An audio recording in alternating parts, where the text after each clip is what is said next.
સાબરકાંઠા જિલ્લાના પ્રાંતિજ તાલુકાના મજરા ગામમાં અનોખી પરંપરા સાથે હોલિકા ઉત્સવ ઉજવવામાં આવે છે।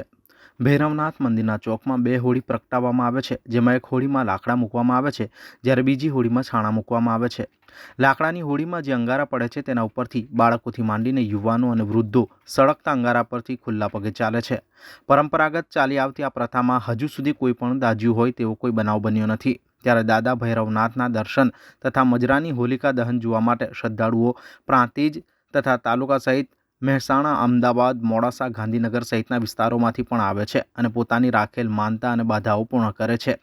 વર્ષોથી અહીં અંગારામાં ચાલવાની પરંપરા પ્રચલિત થઈ છે, તેને ગ્રામજનો ભૈરવનાથની કૃપા માને છે।